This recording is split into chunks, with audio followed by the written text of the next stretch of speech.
Hello and welcome to Unacademy, a one-stop destination for the English medium civil services aspirants. Welcome to the weekly current affairs quiz.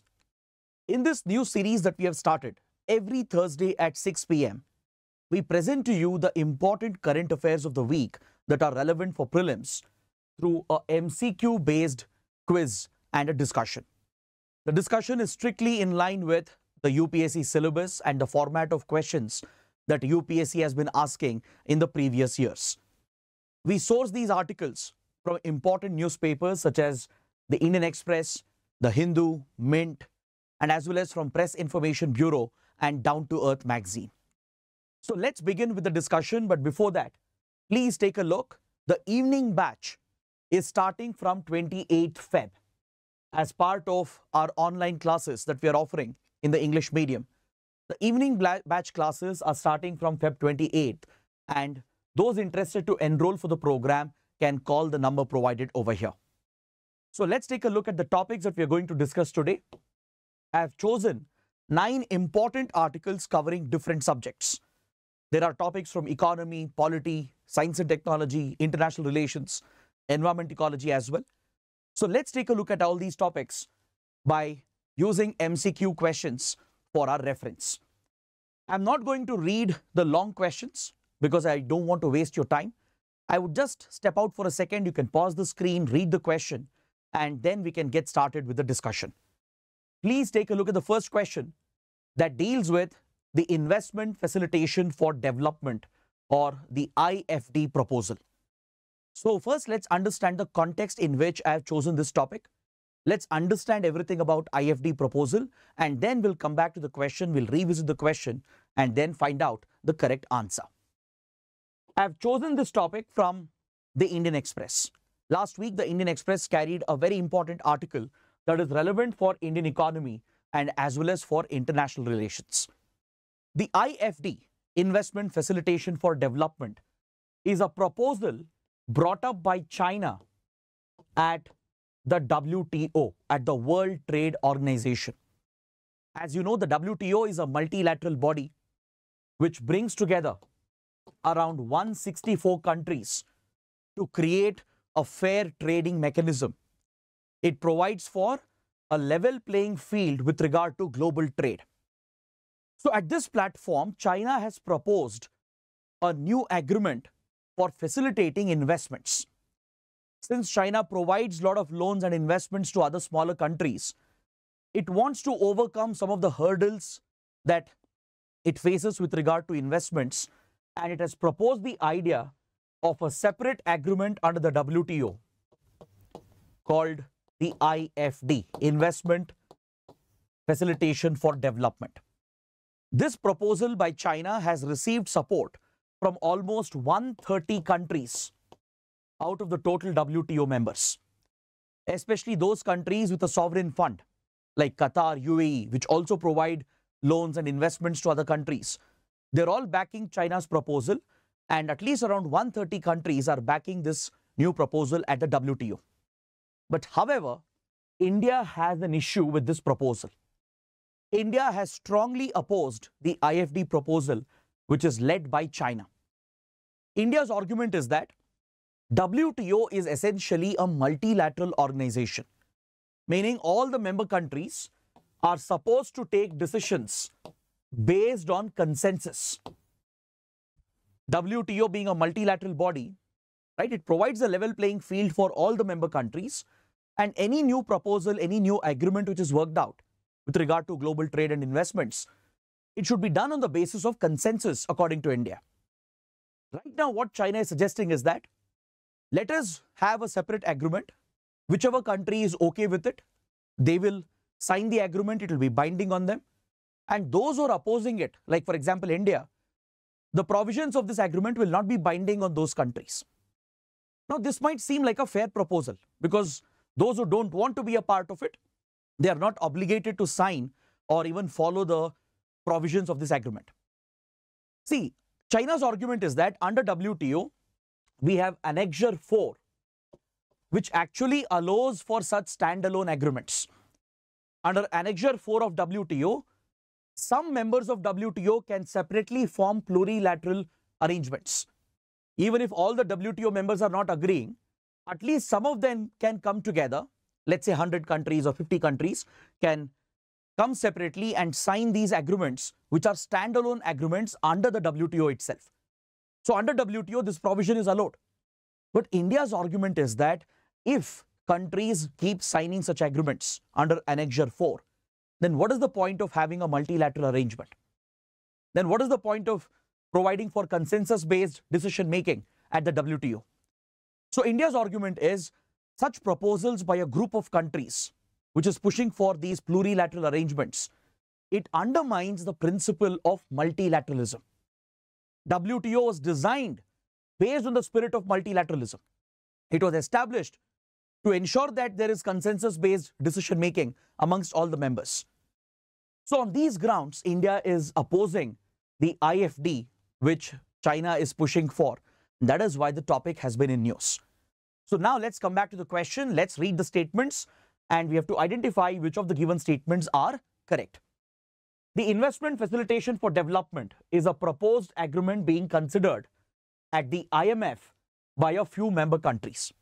As you can see, this is an incorrect statement because the proposal is being considered at the WTO, not the IMF. Second statement says the IFD was first mooted by India in 2017. Again, this statement is incorrect because as we just discussed, the IFD proposal was pushed by China, not by India. The year is correct. It was in 2017 that China proposed the IFD, but it was not by India, it was by China. The third statement says China has opposed by stating that IFD is against the spirit of multilateralism. Even though the argument is correct, it is not by China, it is by India. India is the one opposing it by saying that it violates the spirit and principle of multilateralism of the WTO. So all the three given statements are wrong. They are incorrect. So what's the right answer?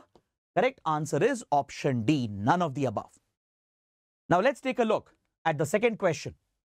The question deals with the topic of money bill from Indian polity. Please pause the screen, go through the question once, and then we will look at the context. We'll discuss the key provisions about money bill, and then we'll come back to the question. I have chosen this topic because the topic of money bill and the possibility of it being misused by the government has been frequently in news, especially after the Supreme Court declared electoral bond scheme as unconstitutional. The question came up whether governments are misusing the provision of money bill to push through legislations, ordinary legislations, under the guise of money bill. In fact, Supreme Court is examining such misuse of the provision of money bill where ordinary laws, ordinary bills are pushed as money bills in order to curtail the powers of the Rajya Sabha.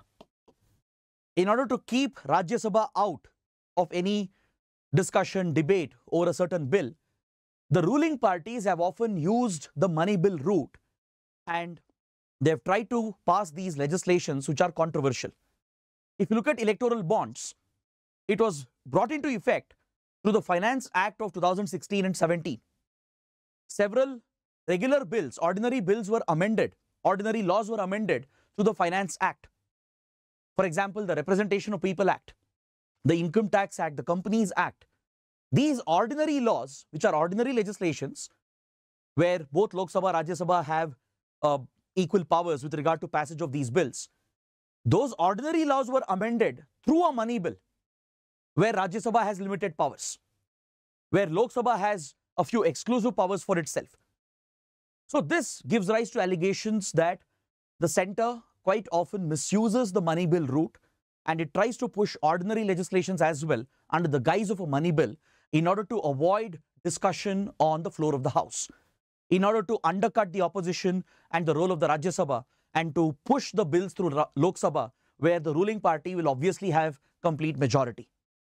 This has happened with many other cases as well, with regard to Aadhaar Act, then with regard to few other legislations as well, right? Even ordinary bills and laws have been pushed through money bill route just to avoid discussion in Rajya Sabha, to keep out the opposition and to ensure that the bills are passed quickly in the parliament. So this is like a shortcut that the governments have found. So the Supreme Court is examining the constitutional validity of the misuse of the provision of money bill. So that is why there was a detailed article in the Indian Express.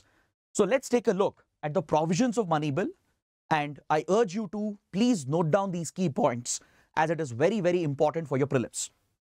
Money bill essentially is a type of financial legislation. It's a law that provides for either tax-related changes or which has implications for government's revenue, which deals with government borrowings, or if there is appropriation of money from the Consolidated Fund of India or from the Contingency Fund of India. So any such matters dealing with expenditures, borrowing, taxation, revenue, right? Such laws are classified as money bills when they are tabled in the parliament. This provision is provided under Article 110 of the Indian Constitution. Then please note that whether a bill is a money bill or not is finally decided by the Speaker of the Lok Sabha.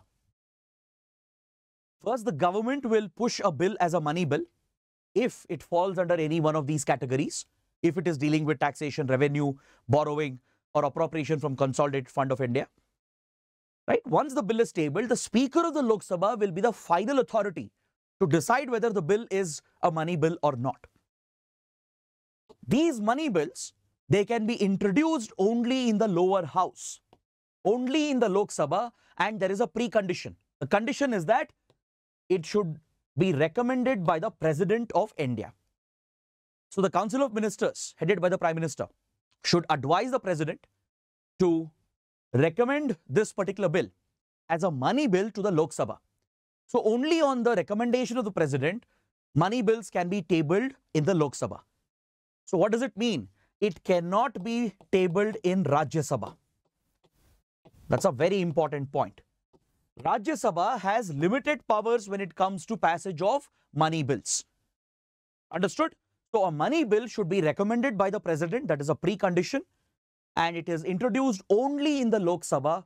And please note that the Speaker of the Lok Sabha is the final authority to decide whether a bill is a money bill or not. So these can only be government bills tabled by government ministers, which means there can't be a private member bill. An MP who is not a minister in the government cannot bring a money bill. That's not allowed. Money bills are always government bills introduced by a minister in the government. Now coming to its passage, the powers of Rajya Sabha is very limited. First of all, the bill is introduced only in the Lok Sabha, but that doesn't mean Rajya Sabha has no role to play. Rajya Sabha has a role to play, but it has a very limited role. Please make a note of this. Rajya Sabha has been given a limited role with regard to passage of money bills. So once the bill is passed by the Lok Sabha, then it is referred, it is transmitted to the Rajya Sabha. So there can be a debate in the Rajya Sabha, there can be a discussion on the bill, and it can even provide its suggestions. However, Rajya Sabha cannot amend the bill on its own. Rajya Sabha has no amending powers over money bill. It can only debate, discuss and suggest some changes which may or may not be considered by the Lok Sabha. And also there is a time limit. Rajya Sabha has to return the bill within 2 weeks, within 14 days, with or without recommendations. So let's say Lok Sabha has passed a money bill and it has transmitted this to Rajya Sabha. Now Rajya Sabha will have 3 options. It will have an option to send the bill back to Lok Sabha as it is with its approval, which means the bill now becomes an act, right? It goes to the President for his final assent and becomes an act. Or Rajya Sabha can suggest some changes and Lok Sabha can consider it. If Lok Sabha adopts those changes, only then amendments are introduced. Rajya Sabha cannot amend money bill on its own.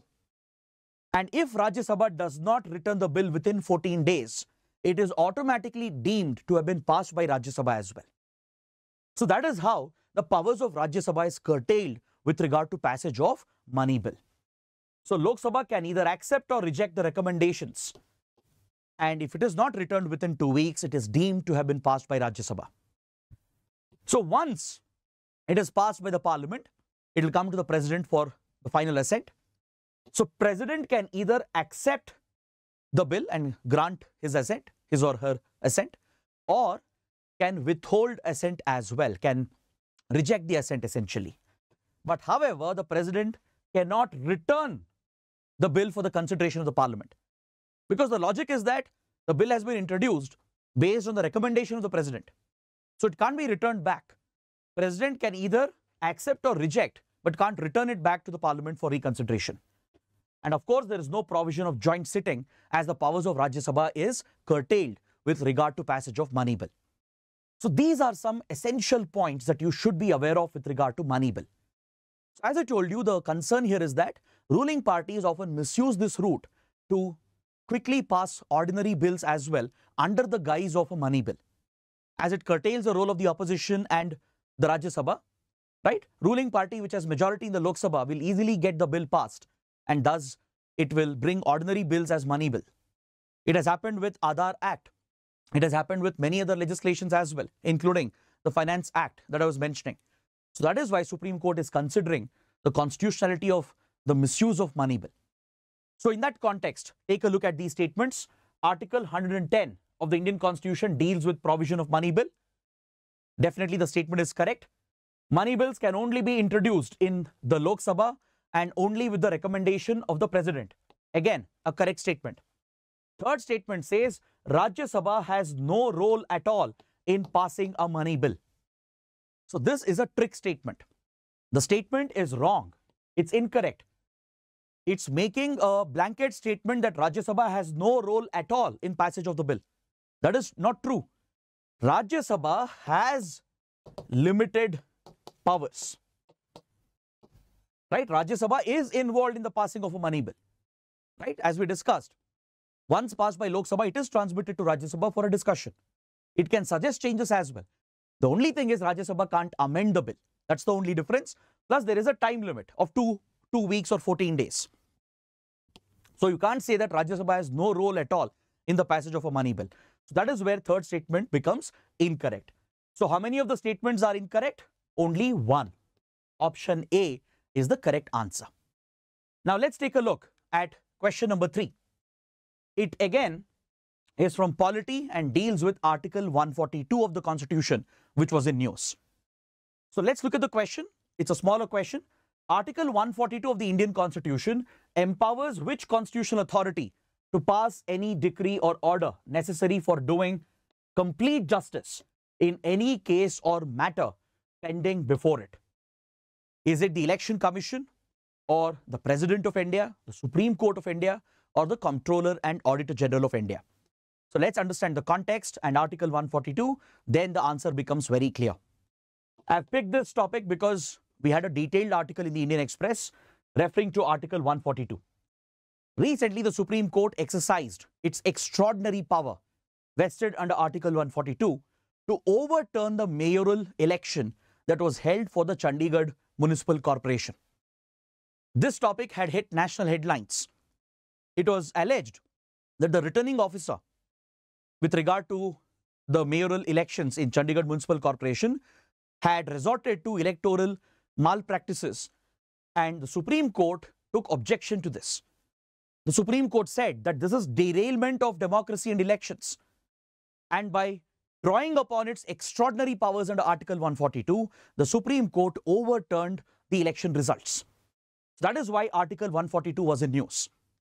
So this provision of the Indian Constitution is considered as an extraordinary provision.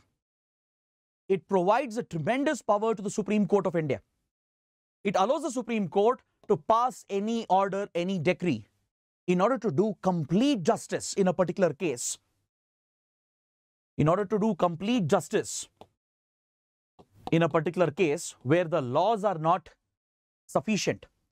Sometimes there might be a legal gap or a legal loophole.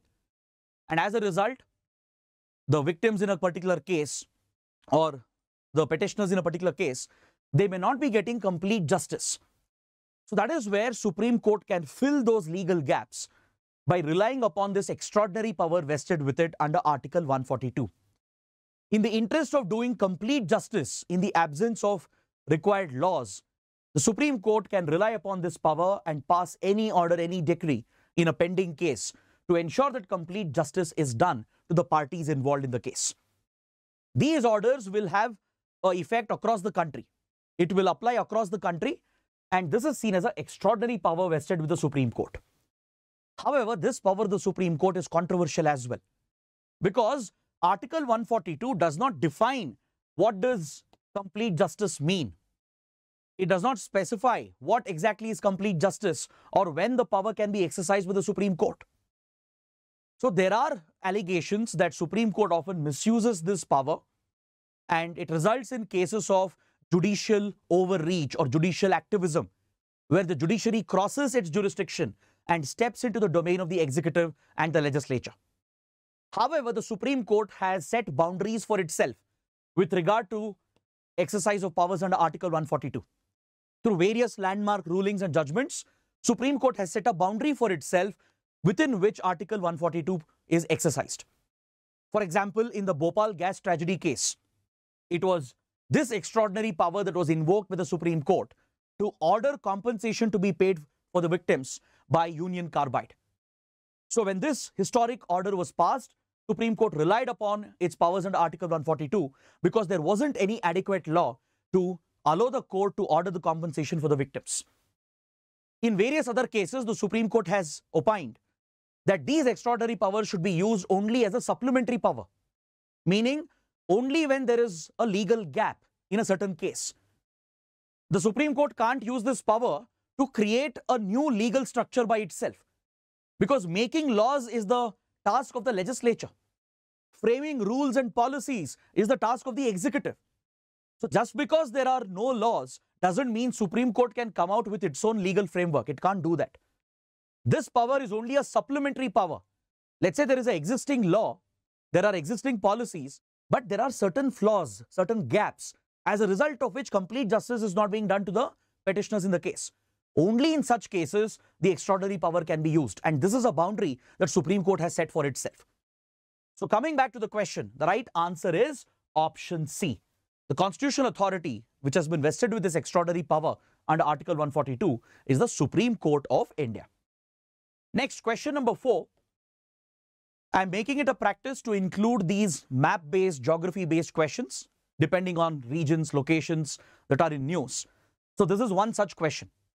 The historic and strategic Piraeus Port is located in North Sea, Belgium, Caribbean Sea, Mexico, Mediterranean Sea, Greece, or Black Sea, Turkey. First, let me give you the answer. It's a straightforward question, and then I'll give you the context and I'll show you this location as well. The correct answer is option C. The historic strategic Piraeus Port is located in the Mediterranean Sea in the country of Greece. The reason why I chose this topic is because the Greek Prime Minister is on a visit to India to inaugurate the Ricina Dialogue, which is an annual track 1.5 diplomatic event organized by Observer Research Foundation, which is a foreign policy think tank, along with support from Ministry of External Affairs. So the Greek Prime Minister, who is visiting India for the Ricina Dialogue, is also holding a bilateral visit with India. He has met with Prime Minister Modi, and both India and Greece, they have committed to upgrade their relationship. We share very good relations with Greece, and many new agreements have been signed to improve trade, to promote our defense and strategic relations, and even to deal with migration-related issues. So during this visit, Greek Prime Minister has referred to the IMEC corridor that was proposed last year during the G20 summit. Since Greece would also be involved in this project, especially the strategic Piraeus Port of Greece would be involved in this huge economic corridor project which has been proposed, Greece has urged all the involved countries to proceed with this project despite the ongoing crisis in West Asia, particularly the Gaza war. The ongoing war in Gaza and the larger crisis that has gripped West Asia has threatened to derail this ambitious connectivity project. So under IMEC corridor, which is India, Middle East, European Economic Corridor, the idea is to connect India with West Asia through a maritime link, to connect with UAE and Saudi Arabia, so that the goods can be transported through a rail network till Jordan, and then it can be brought to Israel, to its strategic port of Haifa that faces the Mediterranean Sea. From here, the goods could be shipped to the Piraeus Port in Greece, thus reaching Europe, and it will be further extended to connect with France, Germany, and other European countries which are part of the IMEC project. This initiative is primarily pushed by the United States, but it has hit a dead end largely because of the Gaza war and the larger crisis in West Asia. So that's why the Greece Prime Minister has urged all the countries, including India, to go ahead with IMEC corridor project despite the ongoing Gaza war. Next, question number 5.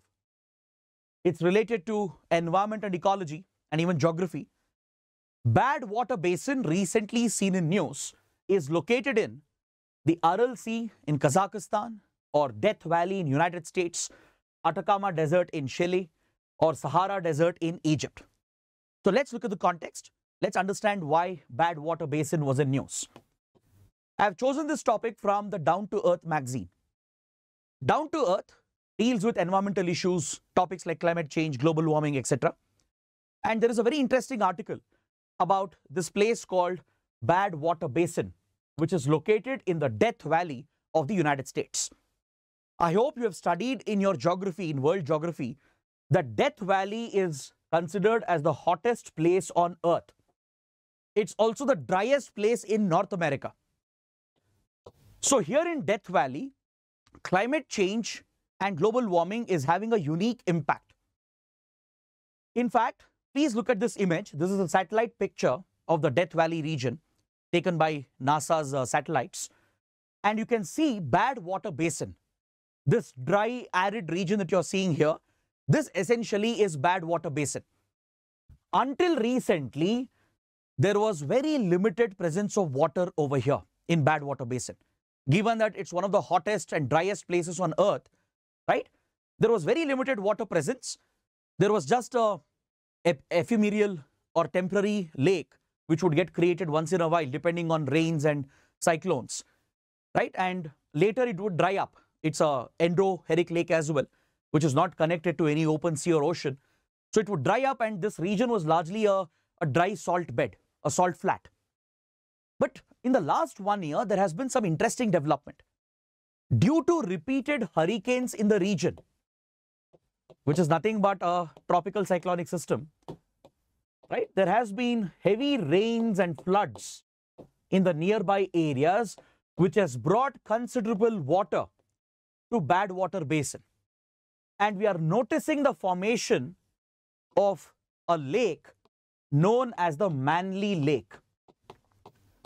So this finding is again evidence of the impact of extreme weather events such as hurricanes or cyclones, which are being driven largely by climate change and global warming. That is why this place was in news, and the correct answer would be option B. It's located in Death Valley in the United States. Coming to question number 6, again from Environment and Ecology.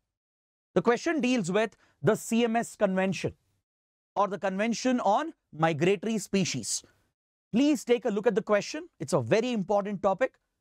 We'll understand why the topic is in news, and then we'll talk about the CMS Convention as well.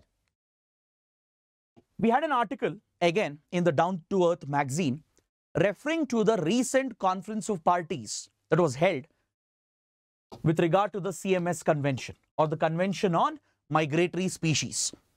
This is an international convention designed to protect migratory species.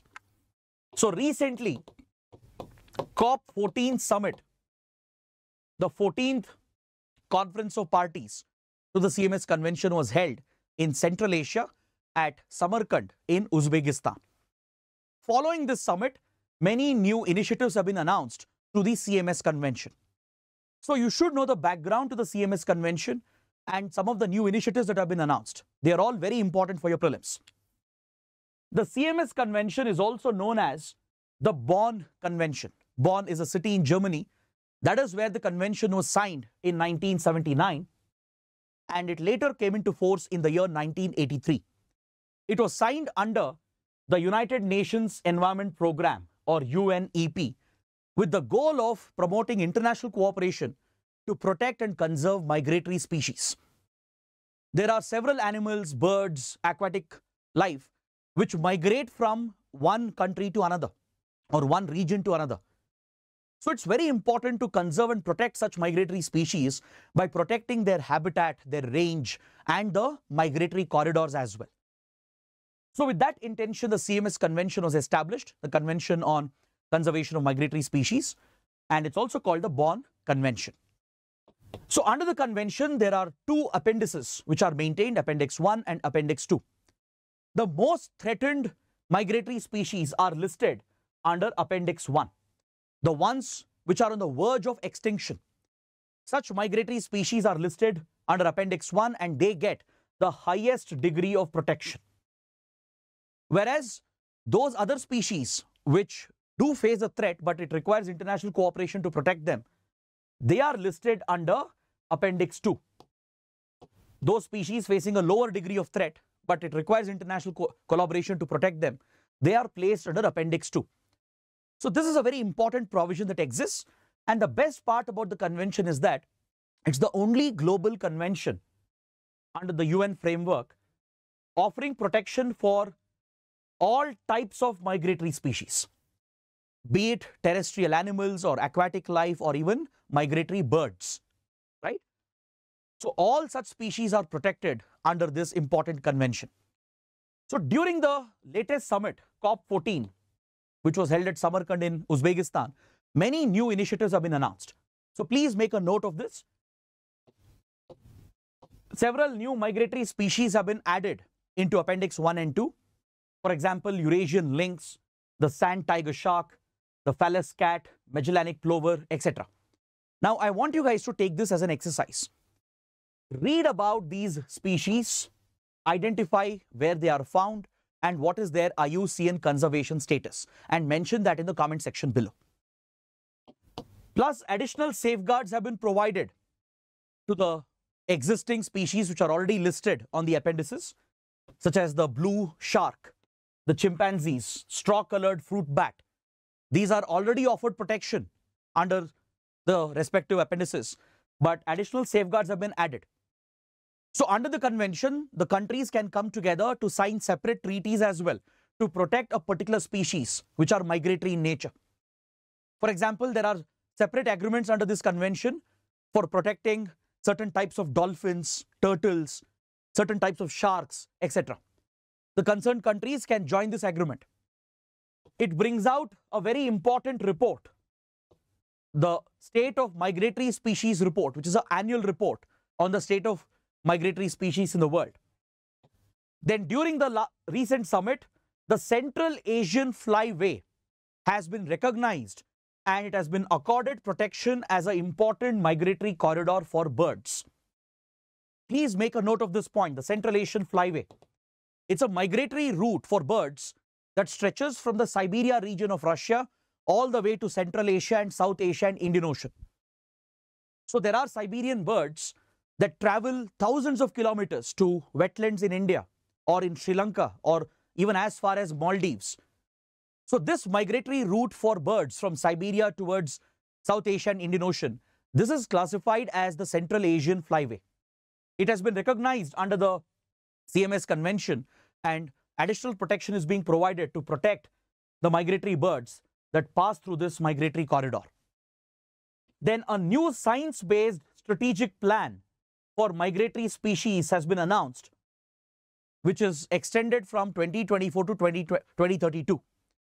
During this 8-year period, a scientific plan for strategic conservation of migratory species will be implemented by the countries which are party to the CMS Convention. And they have also announced another initiative, the Global Partnership on Ecological Connectivity. Because migratory species, they move from habitat to habitat.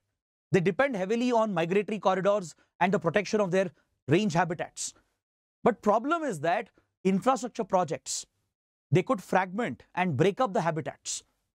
For example, construction of roads or fencing of international borders, laying of power cables. These linear projects can break up the habitats and fragment them. This could affect the migration, the movement of these migratory species. So to deal with increasing fragmentation, destruction, degradation of migratory corridors and habitats, this global partnership on ecological connectivity has been launched. So countries will work together to protect such migratory routes. Then to deal with zoonotic diseases that jump from wild animals to humans, a global partnership has been launched called One Health Central Asia Project. So any of these points can be picked by UPSC for a possible prelims question. Now coming back to question number 6. The CMS Convention is also known as the Bonn Convention. The statement is absolutely correct. The 14th Conference of Parties under the CMS Convention was recently held at Samarkand in Uzbekistan. Again, a correct statement. India has signed and ratified the convention. This statement is also correct. India is party to the CMS Convention. So how many of the above statements are correct? All the 3. Option C becomes your correct answer. Now coming to question number 7 from Science and Technology. INSAT 3DS, which was recently launched by ISRO, is primarily a what type of satellite? Communication satellite, spy satellite, meteorological satellite, navigational satellite. So first let me give you the answer. The correct answer is option C. This satellite was launched just a few days ago by ISRO, INSAT 3DS. But the satellite project was entirely funded by Ministry of Earth Sciences. The development of the satellite was funded by Ministry of Earth Sciences. ISRO has only launched the satellite for Ministry of Earth Sciences. So that makes it very clear that the satellite is essentially a meteorological satellite for meteorological observation. The payload it carries can be used to monitor Earth's surface, the oceans, the atmosphere, for climate studies and research, and primarily it will be used for weather forecasting, climate forecasting, and even to predict some of the disasters like tsunamis, for example, or formation of cyclones or cloudburst events, right? So primarily its application is meteorological in nature. It also has a distress responder, right, which can be used for search and rescue operations during disaster management. So these are the primary applications of this satellite. It was launched by the GSLV F-14 rocket. It was placed into the geosynchronous transfer orbit, and by firing its onboard thrusters, it has been raised to geosynchronous orbit position. So it's essentially a meteorological satellite. Option C is the correct answer. Now coming to question number 8. Which of the following statements are correct? The question is referring to the INDUS-X Summit, which has been established between India and the United States. So let's talk about this topic, the context, and then we'll come back to the question. We had a press release on the Press Information Bureau's website that was referring to the recently held INDUS-X Summit between India and the United States. This initiative was launched last year in 2023. Is that clear? Essentially, it promotes defense collaboration, defense industrial collaboration between India and the United States. It was launched under the ICET initiative that has been established between the two sides. Today, India and US are working together in the field of critical emerging technologies. So a couple of years ago, India's National Security Advisor met with the NSA of the US, and both countries decided to collaborate in the field of critical emerging technologies, because there are many civilian applications as well as military applications that arise out of critical emerging technologies. When I say critical emerging technologies, I'm referring to artificial intelligence, quantum computing, semiconductors, etc. Right? So India-US formed this initiative called ICET, the Initiative for Critical Emerging Technologies, and under that, INDUS-X Summit has been launched last year. Last year, PM Modi visited the United States. So that is when this initiative was announced. And this provides an opportunity for the defense industry of both India and US to collaborate together. So the Ministry of Defense in India, the Department of Defense in the United States, then defense research institutions like DRDO and others, and even private startups and defense companies in the private sector, they can all collaborate with their American counterparts to lead defense research and innovation. That is the purpose of the INDUS-X Summit. So just the other day, INDUS-X Summit was held in India, and this is a platform to promote collaboration between the defense industrial complex of India and the United States. So look at the statements now. This summit between India and US has been set up under the Initiative on Critical Emerging Technology. The statement is absolutely correct. It is established under ICET. It was launched in 2023. Yes, this statement is also right. It was announced when PM Modi visited US last year. The summit aims to be a pivotal event driving strategic technological partnerships and defense industrial cooperation between India and the US. That is exactly the purpose of INDUS-X Summit. So all three statements are correct. The right answer would be option D. Now coming to the last question, question number 9. The question is from Art and Culture and History and also partly linked with international relations. Please read the question. What is the historical cultural significance of the Kapilavastu Relics? It establishes the precise location of Indus Valley and Harappa sites. It is believed to be the bone and ash fragments of Lord Gautam Buddha. It brought to light the vast area that was under Mauryan rule. It is considered as evidence that links ancient Indian ancestry with Central Asia. Which of these four options is the correct answer? If you look at the context, you'll easily understand what is the right answer, and I'll explain what is the Kapilavastu Relics as well. We had another important press release from the Ministry of Culture on the PIB's website. See, India promotes its Buddhist heritage and tradition and uses this as part of our cultural diplomacy. Especially in Asian countries where Buddhism is widely popular, right? We promote our Buddhist civilizational heritage to build stronger cultural ties and diplomatic ties. We call this the Buddhist diplomacy of India. For example, with Nepal, Bhutan, Sri Lanka, right? In South Asia, these are Buddhist dominated countries having strong Buddhist influence, right? Myanmar as well. So in all these Buddhist majority nations, we promote and project our Buddhist heritage and civilizational influence to build a stronger cultural and diplomatic relationship.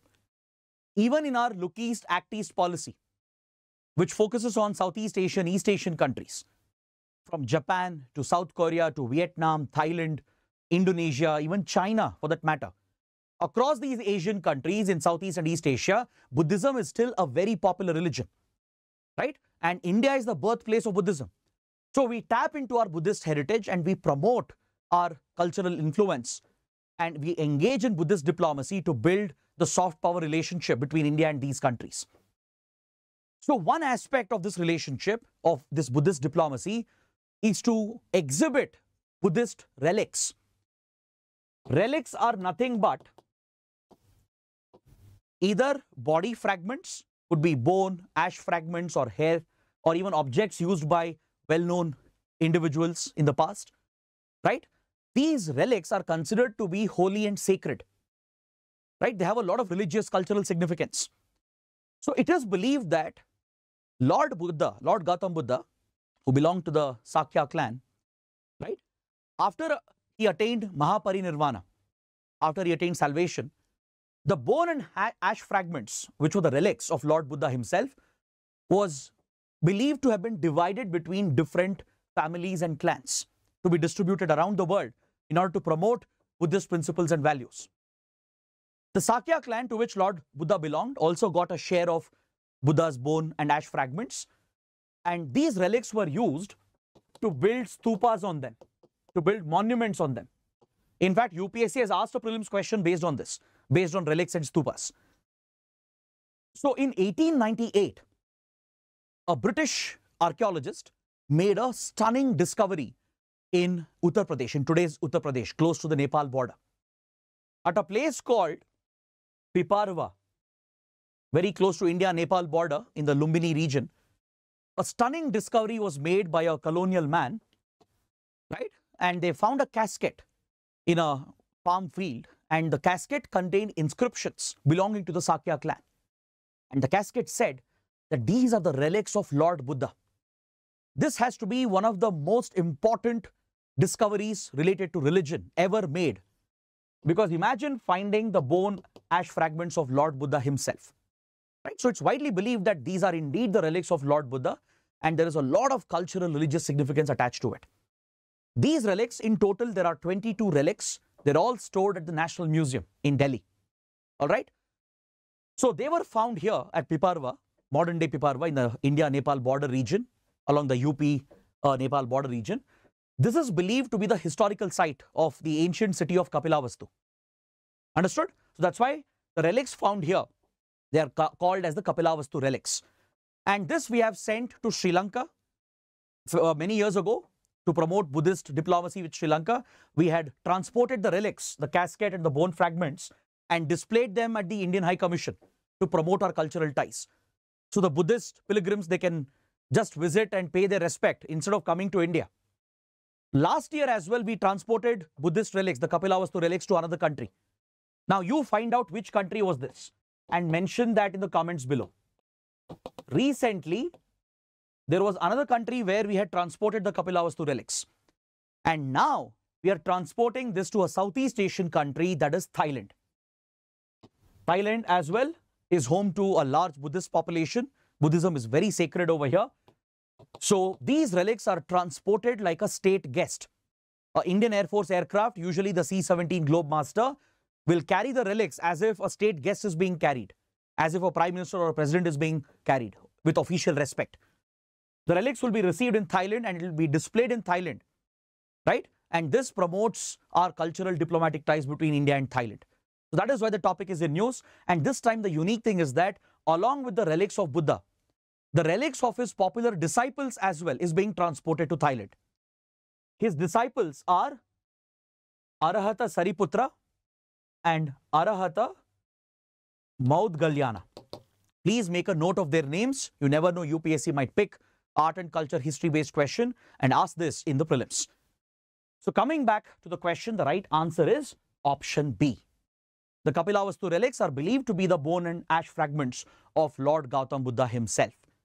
So on this note, I complete this week's discussion of the weekly current affairs quiz. I hope you guys have liked it and I hope you guys have benefited from this initiative. If you did, please let me know through your comments. Do press the like button and don't forget to subscribe to our channel. That is it for today. We'll see you again next Thursday at 6 p.m. Till then, take care. Bye-bye.